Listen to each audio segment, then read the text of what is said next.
Je veľmi dôležité, aby ľudia, ktorí nasadzujú vo svojom voľnom čase zadarmo, bez nejakej odmeny, svoje životy, rodinný čas svojej rodiny, aby získali za to nielen potlesk, ale aj konkrétnu finančnú podporu.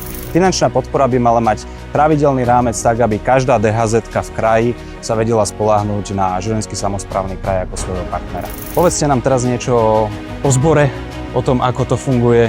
Dobrovoľná požiarna ochrana bola založená v roku 1922 v Trenčine. Čo sa týka okresu Žilina, máme 52 DHZ-tiek, sme vlastne najväčšia zložka DPO v Žilinskom kraji. Počet hasičov je viac ako 2100, plus asi 350 detí. Čo sa týka spolupráce, spolupracujeme s Hasičským a záchranným zborom Slovenskej republiky, okresným riaditeľstvom, krajským riaditeľstvom.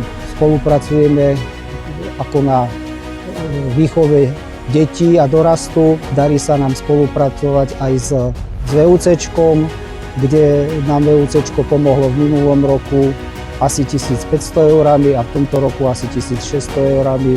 Takže my sme za to veľmi vďační a ako pán Kapitulík hovoril, pokiaľ by sa podaril projekt, že bude každá DHZ-ka čiastočne financovaná z VUC, tak bolo by to úplne krásne a teším sa na spoluprácu. A s čím by vám to konkrétne pomohlo?